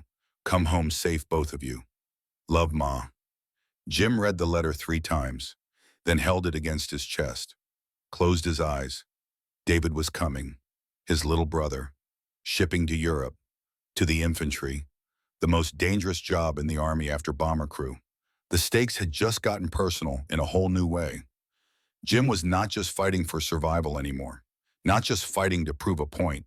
He was fighting to end the war, to end it before David had to fight. Every mission that succeeded was one day closer to victory, one day less that David might spend in a foxhole dodging German bullets. The technique was not just about saving his own life anymore. It was about saving everyone's life, including his brother's. Jim folded the letter carefully, put it with the family and photograph, his 2 most precious possessions. Then he lay back and began to plan. 3 weeks until he could fly again. 3 weeks to heal. 3 weeks to prepare. Because somewhere across the channel, Hauptmann Klaus Weber was preparing too, studying reports, planning his own mission. And when Jim Mitchell returned to the sky, Weber would be waiting. August, the calm before storm. August 19th, 1943. Captain Howard examined Jim's wounds one final time. The fragment scars had healed. The shoulder mobility had returned. The pain had faded to a dull ache. You're cleared for flight status, Sergeant. But take it easy. If anything feels wrong, you tell your pilot immediately. Yes, sir. Jim returned to Lucky Strike. The bomber had been repaired. New plexiglass in the tail, new hydraulic lines, fresh paint covering the patched bullet holes. But she was the same aircraft, same crew, same mission. Hayes greeted him on the hard stand. Welcome back, Mitchell. We missed you back there. Good to be back, sir. Temporary tail gunner did okay, but he wasn't you. Ready to fly. Jim looked at the tail position, his position, the loneliest job in the war, the place where he had nearly died, the place where he had proved everyone wrong. Yes, sir. I'm ready. Over the next 2 weeks, Jim flew 3 more missions. Each one he fired early. Each one Lucky Strike came home. His kill count climbed. 5 confirmed. 6. 7. Other tail gunners across the 379th had adopted his technique. Ammunition expenditure was up, but casualties were down. The correlation was undeniable. Captain Burke stopped calling Jim into his office. The statistics had spoken louder than doctrine, but Jim knew something was coming, could feel it. The Luftwaffe was changing tactics. Fighters were diving faster, attacking from steeper angles. They were adapting. And somewhere in France, Klaus Weber was watching, waiting. September 5th, the briefing. September 5th, 1943. Evening briefing. Unusual timing. Usually briefings came at 0:30, but this mission required more preparation. The intelligence officer stood before the assembled crews. His face was grim. Gentlemen, tomorrow's target is Stuttgart. Deep penetration, 500+ miles into southern Germany. Ball-bearing factories. Strategic priority Alpha. He pulled back the curtain. The red line on the map stretched farther than any previous mission. Farther than Kassel. Farther than anything they had attempted. Expected opposition maximum. Every fighter group in southern Germany will be airborne. Intelligence estimates 150 to 200 interceptors. Maybe more. The room was silent. 200 fighters. You'll fly in lead position of the combat wing. 379th will navigate for the entire formation. That means first in, last out, maximum exposure. Hayes raised his hand. What about fighter escort? P-47's will take you to the Belgian border. After that, you're alone. Estimated time without escort 4 hours. 2 hours and 2 hours out. 4 hours alone against 200 German fighters. Current loss projections 15 to 20%. That meant 30 to 40 aircraft would not return, 300 to 400 men, dead, wounded, or captured. Or someone in the back muttered, "This is suicide." The intelligence officer heard it. "This is war, Lieutenant, and those ball-bearing factories supply the entire German war machine.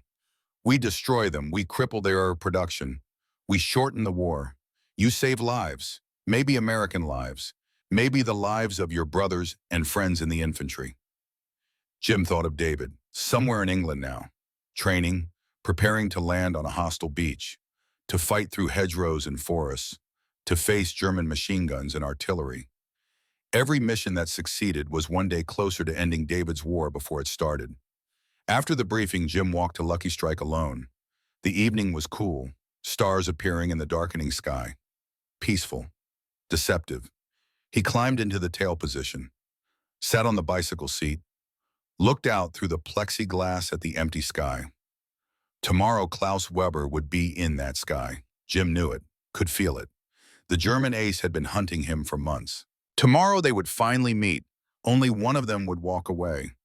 Jim pulled out the family photograph, looked at it in the fading light. His parents, David, all of them depending on him, all of them waiting for him to come home. "Tomorrow," he whispered, "whatever happens tomorrow, I did my best. For Bobby, for you, David, for everyone." He kissed the photograph, put it back in his pocket. Then he loaded his guns.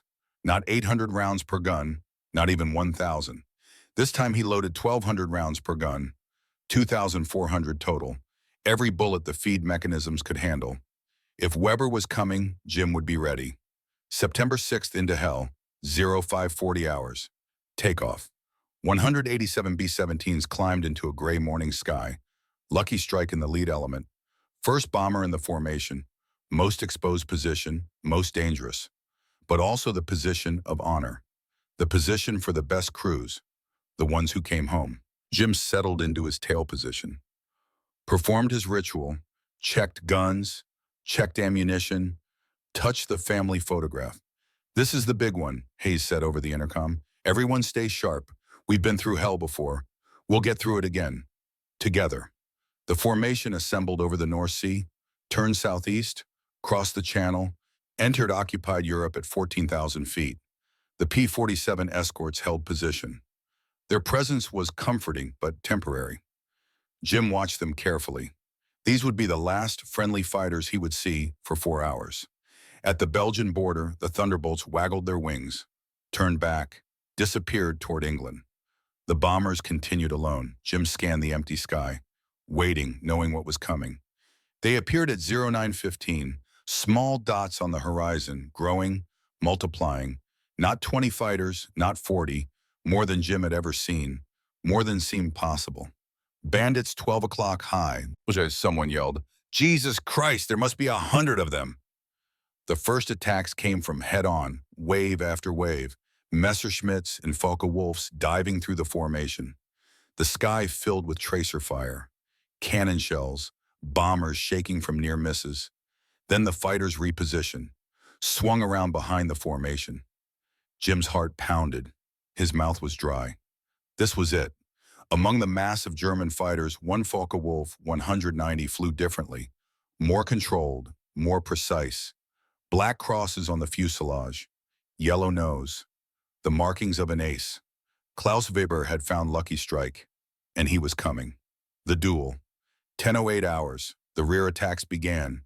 20 fighters, maybe more, positioning themselves behind the formation. But Weber's FW-190 was in front, leading.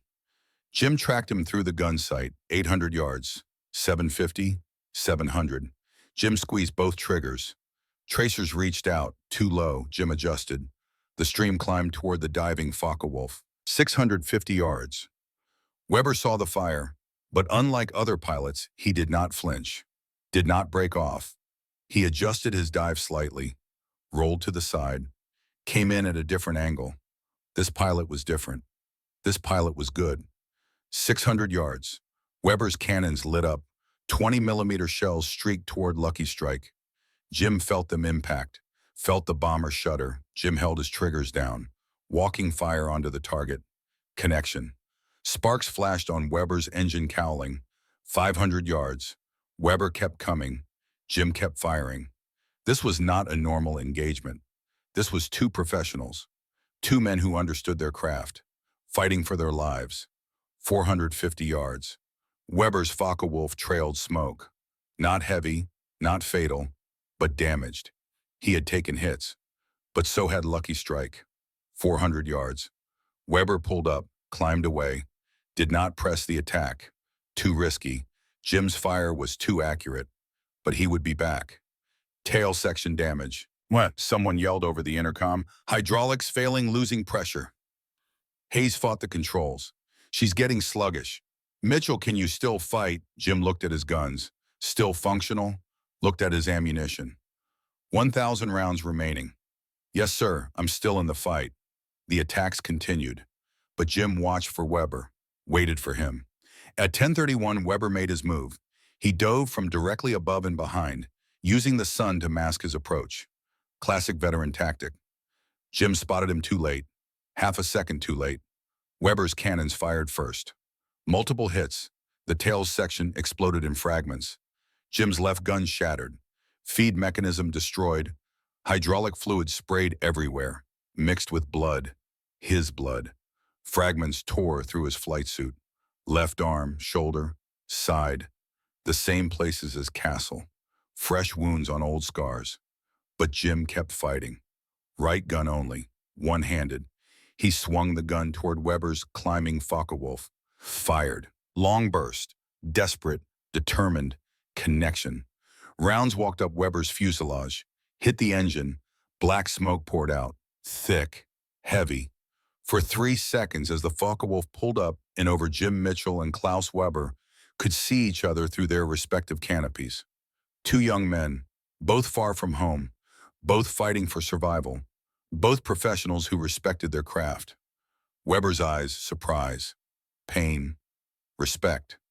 Jim's eyes, defiance, determination, refusal to quit. Then the moment passed. Weber's FW-190 rolled over, trailing heavy smoke, damaged badly, maybe fatally. Jim could not tell, but Weber was out of the fight, limping toward France, trying to make it home. Just like Jim, the ditching over target, 11:04, Lucky Strike released its bombs. Mission accomplished. Factory destroyed. But the bomber was dying. Both hydraulic systems failed. Tail controls barely responsive. Number 2 engine running rough. Number 4 losing oil pressure. Fuel leaking from punctured tanks. Hayes assessed the damage, ran calculations, made the decision every bomber pilot dreaded. Gentlemen, he said calmly, we can't make England. Fuel situation is critical. Controls are failing. Best option is a controlled ditching in the English Channel. Air-sea rescue will be waiting. Silence on the intercom. Then one by one the crew acknowledged. Navigator acknowledged. Bombardier acknowledged. Tail gunner acknowledged. Jim remained at his position during the descent. Scanning for fighters. One gun, maybe 800 rounds remaining. Wounded again, bleeding again. But no fighters came. The Luftwaffe had other targets, healthier bombers, easier kills. Lucky Strike crossed into France at 14:15. Crossed the coast at 15:08. The English Channel spread out beneath them. Gray water, cold, deadly. Hayes aimed for a clear stretch. No waves, no whitecaps. Best chance for survival. All crew braced for impact. This is going to be rough. Jim wedged himself against the gun mount, wrapped both arms around it. The family photograph pressed against his chest. Please, he whispered. Please let me see them again. 12 hours, impact, 120 miles per hour, into cold English water. The fuselage shattered on impact. Aluminum crumpled like paper.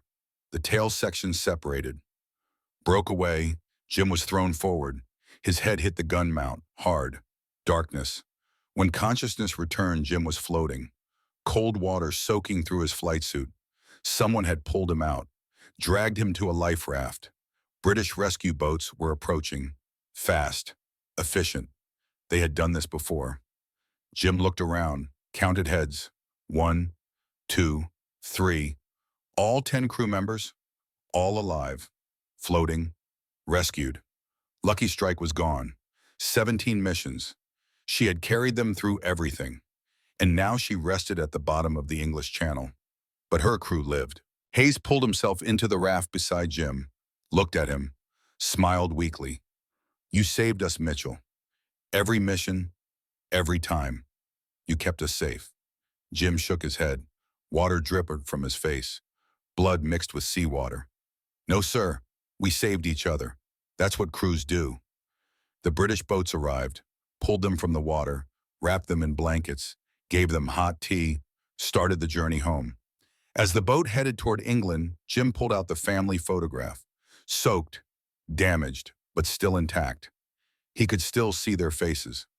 Still here, he whispered. Still fighting. And somewhere across the channel, Klaus Weber's Focke-Wulf landed at a French airfield. Damaged, smoking, but intact.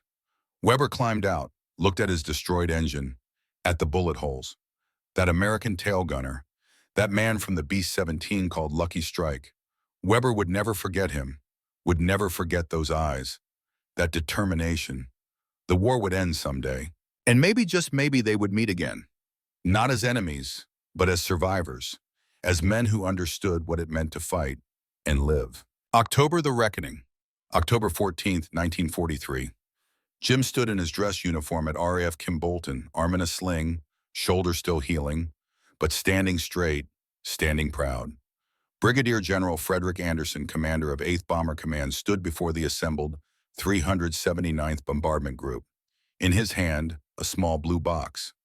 Staff Sergeant James Mitchell, for extraordinary heroism in action against enemy forces.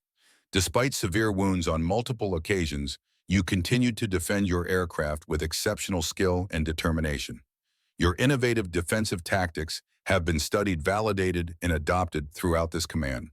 Your actions have directly contributed to increased bomber survival rates and mission success. It is my honor to present you with the Distinguished Service Cross. General Anderson pinned the medal to Jim's chest. Second highest award the United States Army could give, just below the Medal of Honor. The assembled men applauded. Hayes, Chen, Greenberg, Russo, the entire Lucky Strike crew, Mike O'Connor, every tail gunner in the group. They understood what this meant. Jim Mitchell had challenged the system, had been right, and now the system acknowledged it. After the ceremony, Anderson pulled Jim aside. Sergeant, I've read the analysis. 14 bomber groups, 3 months of data. Tail gunners using extended range engagement show 23% higher survival rates. Bombers they protect show 31% less battle damage. Your technique works. Thank you, sir. The implications are significant. We're issuing new gunnery guidelines effective November 1st. Tail gunners will be authorized to engage targets at extended ranges when tactical conditions permit. We're rewriting the doctrine, Sergeant, because of you. Jim felt something he had not felt in months. Vindication, but also sadness. Sir Bobby Martinez followed the old doctrine. He's dead. How many others died following rules that were wrong? Anderson's expression hardened. Too many, Sergeant. That's why we're changing. That's why your actions matter. You proved the old way was failing. You found a better way, and you had the courage to keep doing it even when everyone told you to stop. He paused, looked Jim in the eye. Do you know how many men you have saved, not just your crew, all the crews, all the tail gunners who learned from you? Conservative estimates put it at 3,000 to 5,000 American lives saved or spared serious injury because you refused to follow bad orders. 3,000 to 5,000 lives, the number was staggering, impossible to comprehend. I was just trying to survive, sir. You were thinking, Sergeant. That's what made the difference. You questioned, you analyzed, you adapted. That's what wins wars. Not blind obedience, smart action. Anderson shook Jim's hand. You're grounded for medical reasons. Head trauma from the ditching. But you've done your part. More than your part. Go home, Sergeant. You've earned it. October 20th, the letter Jim sat in the base hospital writing. The doctor said he could not fly anymore. Recurring headaches, vision problems, delayed concussion effects. His combat career was over at 24 years old. 20 missions, 17 confirmed kills, 4 probable, 2 Distinguished Service Crosses, Distinguished Flying Cross, 2 Air Medals, Purple Heart with Oak Leaf Cluster for 2 wounds, more decorations than most pilots earned in a full tour. But Jim felt incomplete. The war continued. His work was not done. He wrote to his mother, "Dear Ma, the doctors say I can't fly anymore. Part of me is relieved. Part of me feels guilty. So many men still fighting, but they're sending me stateside. Training duty. I'll teach new tail gunners what I learned. Maybe save more lives that way." David is in England now. I saw him yesterday. He looks good, strong, ready. He knows about the technique, says his unit heard about it, says it's helping end the war faster. I hope he's right. I hope I'm home before he has to fight. I hope this war ends soon. Love, Jim. He sealed the letter, mailed it, then lay back in his hospital bed and closed his eyes. His war was over, but the impact of his war was just beginning. November through 1945. The RIPPLE, the new gunnery guidelines, went into effect November 1st, 1943. Across every bomber group in the 8th Air Force, tail gunners learned the technique. Engage early, disrupt the attack, accept the ammunition cost. Survive first, worry about bullets second. The results accumulated through the winter of 43, through the spring and summer of 44, through the final campaigns of 45. Bomber loss rates declined, not just from the new doctrine. Longer range fighter escorts helped. P-51 Mustangs that could fly all the way to Berlin and back. Improved aircraft systems, better tactics overall. But defensive gunnery played its role, and Jim Mitchell's technique was part of that improvement. German fighter pilots noticed. Interrogation reports from captured Luftwaffe aircrew mentioned the change. The increased danger of tail attacks. The difficulty of achieving clean firing solutions. The American gunners who shot early and forced evasive action. One report from a captured pilot of JG-26 mentioned a specific encounter. The American tail gunners have changed tactics. They engage at 600 meters or more. Very aggressive, very dangerous. I encountered one in July 1943. Focke-Wulf damaged badly. Lucky to survive. This tactic is spreading. Tail attacks are no longer advantageous. Jim never saw that report, but he would have recognized the date, July 30th, Kassel, the mission where everything had come together. January 1944 training. Jim returned to the United States in January 1944, assigned to the gunnery school at Las Vegas, the same school where Captain Burke had taught him. Burke was gone, transferred to another command, but the doctrine remained. The 300-yard rule, the conservative approach. Jim's first day as an instructor, he stood before a class of 30 young men, all training to be tail gunners, all volunteers, all knowing the statistics. "Gentlemen," Jim said, "my name is Staff Sergeant Mitchell. I flew 20 combat missions over Europe, 17 confirmed kills. I'm here to teach you how to survive." He walked to the blackboard, drew a B-17, drew a fighter approaching from 6 o'clock. The old doctrine says wait until 300 yards. Hold fire. Conserve ammunition. I'm here to tell you that doctrine will get you killed. He marked ranges on the board. 800 yards, 700, 600. You will engage early. You will fire at extended ranges. You will disrupt the enemy's attack before he can establish a firing solution. Yes, you will use more ammunition, but dead men don't need reserve ammo. The students listened, some skeptical, some confused. This contradicted everything they had heard. "I know this sounds wrong," Jim continued. "I know the manual says something different, but I watched my best friend die following that manual, and I've seen this technique save hundreds of men, so you're going to learn it my way, the way that works, the way that brings you home." He taught for 18 months, trained over 3,000 tail gunners. Every one of them carried his technique into combat. Some flew in Europe, some in the Pacific, some in both theaters, and they survived, at higher rates than previous classes. The statistics bore it out. Jim Mitchell's students came home after 1945. David. The letter came in April, from Europe, from David. "Dear Jim, We're in Germany now. The war's almost over. I made it through. A few close calls, but I'm okay. Met some Air Corps guys last week. They told me about a tail gunner from Montana who changed how they fight. Took me a minute to realize they were talking about my brother. You saved lives, Jim. Maybe even mine by helping end this faster. The guys I talked to said the bombing campaign crippled German production. Made our job on the ground easier. Fewer tanks, fewer planes, fewer bullets coming at us. So thank you. Thank you for doing what you did. See you soon. David.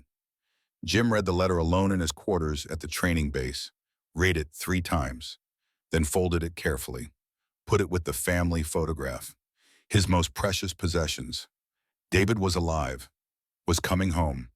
The war in Europe was ending. Jim had fought for many reasons. To survive, to prove a point, to save his crew, but always underneath everything he had fought for David. To end the war before David had to fight. And it had worked. David was coming home. May 8th, 1945, victory.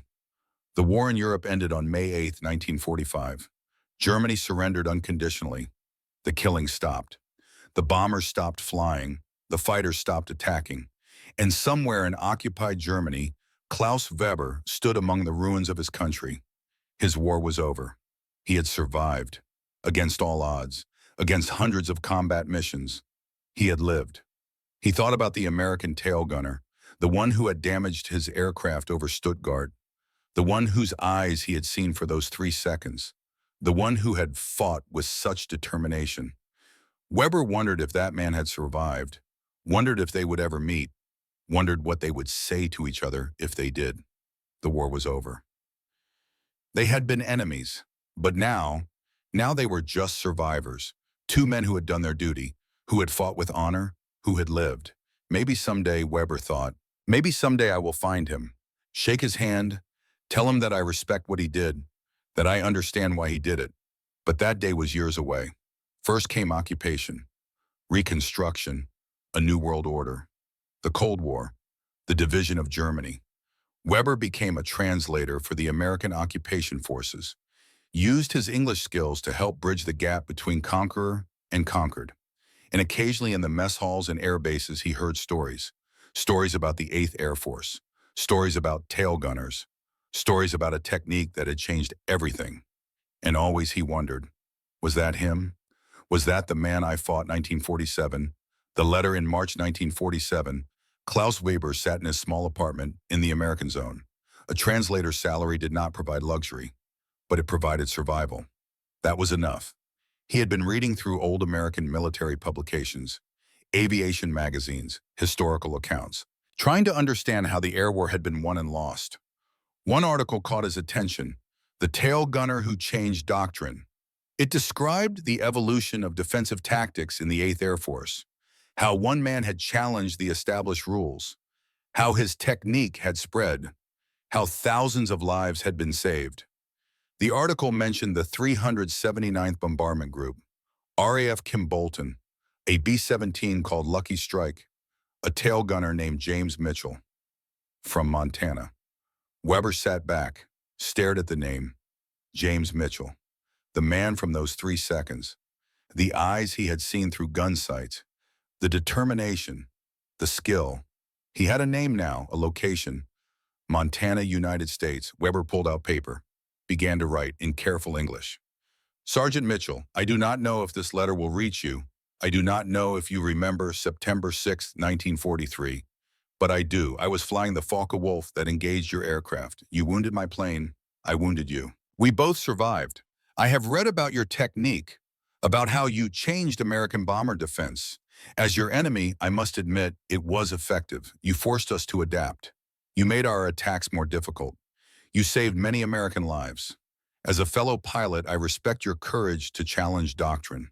That is rare in any Air Force, any military. I do not ask for forgiveness. War is war, but I wanted you to know this. The man you fought that day over Stuttgart holds no hatred, only respect for a worthy opponent. I am glad we both survived. I hope you have found peace. Klaus Weber, former Hauptmann, Luftwaffe JG-26. He mailed the letter through American military channels. addressed to Staff Sergeant James Mitchell, United States Air Force, Montana. Weeks passed, then months. No response came. Weber did not know if the letter had been delivered, did not know if Mitchell had received it, did not know if Mitchell cared, but he had said what needed saying, had extended the hand of respect across the divide of war. That was enough. 1947, Jim's response. Jim received the letter in June. At his home in Red Lodge, Montana, he had transferred to the newly formed United States Air Force in 1947, remained in service, continued training gunners, but lived at home when not on duty. He read Weber's letter 3 times, carefully, thoughtfully. Then he sat down to write a response. Wrote it, crossed it out, wrote again, crossed it out again. Finally, he wrote simply, Captain Weber, I remember September 6th. I remember those 3 seconds. I remember your eyes. You were good, very good. I was lucky. We both were. The war is over. We fought with honor on both sides. You did your duty. I did mine. I don't hate you. Never did. You were just a man doing his job like me. Maybe someday we can meet, shake hands, talk about what we learned, but not as enemies, as survivors, as men who understand. Until then, know this, I respect you too, James Mitchell. He sealed the letter, then decided not to mail it. Not yet, maybe not ever. Some things were better left unsaid. Some connections were better left unformed. The war was over. They had both survived. They had both done their duty. That was enough. He put the letter in a drawer, with the family photograph, with David's letter, with his decorations, the artifacts of a war that was ending, the memories of a time he could not forget. 1947 through 1962 service, Jim Mitchell did not leave the military after the war. While other veterans rushed home, rushed to forget, rushed to build normal lives, Jim stayed. He transferred to the United States Air Force, continued training gunners even as bombers evolved, as jet aircraft replaced propeller planes, as guided missiles replaced guns. In 1948, he married Sarah, a nurse he had met at the base hospital. In 1950, their son Thomas was born. In 1952, their daughter Ellen. Jim's family asked why he stayed in the military, why he did not come home, build a civilian life, leave the war behind. He struggled to explain. How could he tell them that the Air Force was his home, that the mission was not complete, that as long as young men flew into danger, he needed to teach them how to survive? I can't leave, he told Sarah one night. Not yet, not while I can still help. She understood, or at least she accepted. Military wives learned acceptance, learned patience, learned to support their husbands through choices they might not make themselves. The years passed. Jim rose to Master Sergeant, the highest enlisted rank. He trained thousands more gunners, developed new defensive tactics as technology evolved, wrote training manuals, lectured at military schools, and always he carried the family photograph. Worn now, faded, but still recognizable. His parents. David, himself as a young man, before the war, before Bobby, before everything. In 1962, at age 43, Jim retired. 20 years of service. 2 tours, one as a combat airman, one as an instructor. He returned to Red Lodge, to Montana, to the mountains and forests where he had learned to hunt, where his father had taught him to shoot where the target would be. Thomas Mitchell had died in 1955. Heart attack, sudden, unexpected. Jim had not been there, had been at a training base in Puz, teaching, always teaching. Ellen still lived in the family house. Older now, gray hair, but the same gentle smile, the same kind eyes. Welcome home, James, she said when he arrived, using his full name, the way she did when things mattered. It's good to be home, Ma. Your father would be proud. What you did, what you became. Jim nodded, could not speak. The emotions were too much, too long suppressed, too deeply buried. He settled into civilian life, or tried to, but the war never left him, never really ended. The dreams continued. Bobby falling, fighters diving, the sound of guns, the smell of blood and smoke. But he had Sarah. He had his children. He had survived. That was more than many men could say. 1985 memoir.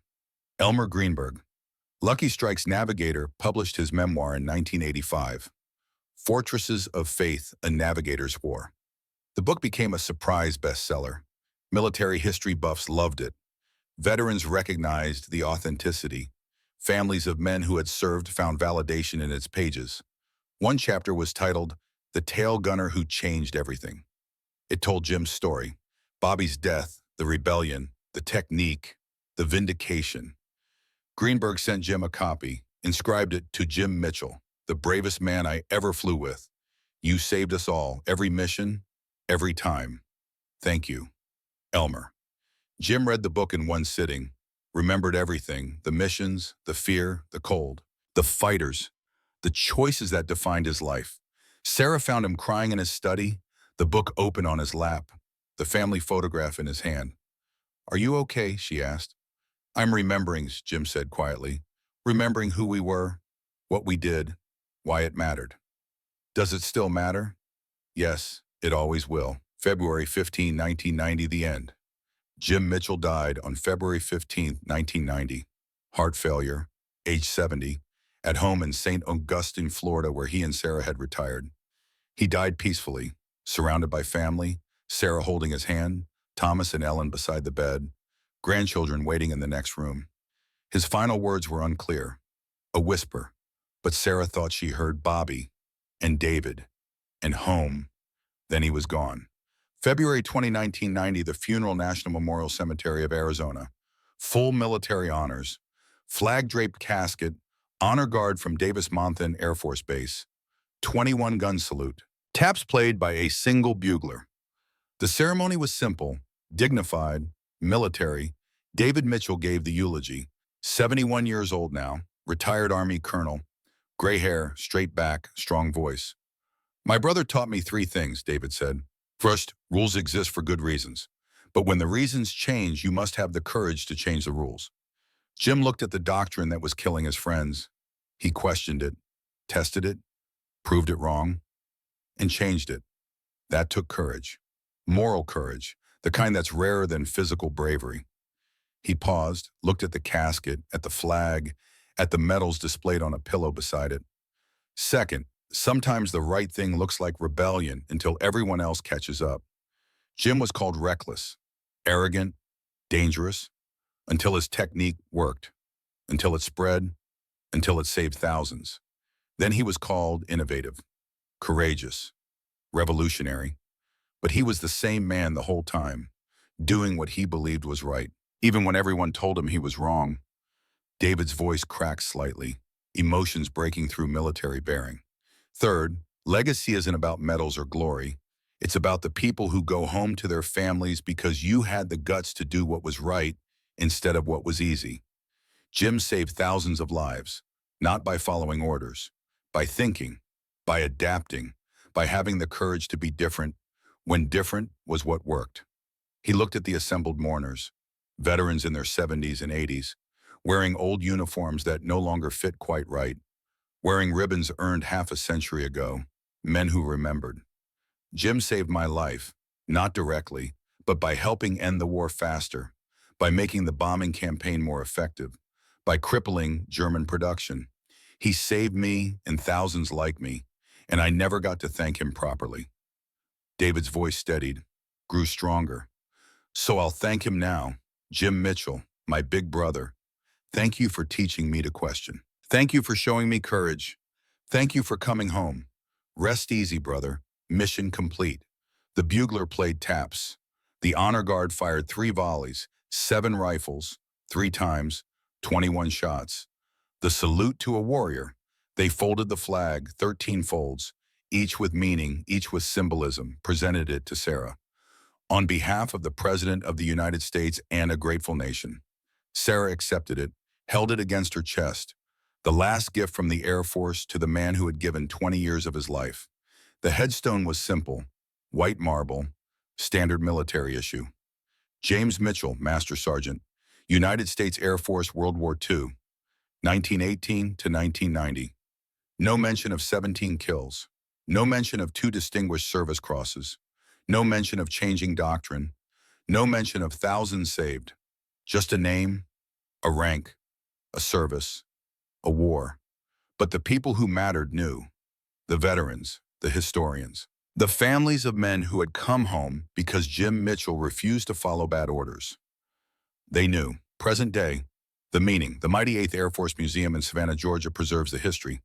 The 379th Bombardment Group's records are archived there. Mission reports, after action summaries, statistical analyses, and in those archives, researchers can trace the evolution of doctrine, can see the moment when everything changed, can read the reports that mention Jim Mitchell's name, can understand how one man 24 years old from a town of 800 in Montana changed the way America fought a war. The B-17 tail gunner position no longer exists. The aircraft are gone, reduced to museum pieces, carefully preserved, lovingly restored, but no longer flying, no longer fighting. But the principles endure. The lessons remain. Question authority when authority is wrong. Think for yourself when the system fails. Have the courage to be different. When different is what works, accept the cost of being right when everyone says you are wrong. And remember, always remember, dead men do not need reserve ammunition. Survival comes first. Victory comes from survival. Legacy comes from victory. Jim Mitchell understood that, lived it, taught it, and saved thousands because he had the courage to break the rules when the rules were wrong. That is his legacy, not the medals, not the kills, the lives saved, the men who came home, the families reunited, the children born, the futures lived, because one man from Montana refused to accept that good men had to die following bad rules. If you served, or if your father or grandfather served in the 8th Air Force over Europe, you understand what this means. You understand what these men faced, what they gave, what they sacrificed. And if someone in your family came home from that war, there's a chance, however small, that Jim Mitchell's technique helped bring them back. So remember his name, tell his story, honor his courage. James Mitchell, tail gunner, rebel, revolutionary, the man who proved the system wrong, the man who saved thousands, the man who changed the way America fought, and the man who understood better than most that smart action beats patient inaction. That courage means doing what's right even when everyone says you're wrong. That legacy is measured in lives saved, not glory won. God bless Jim Mitchell. God bless the greatest generation. And God bless America.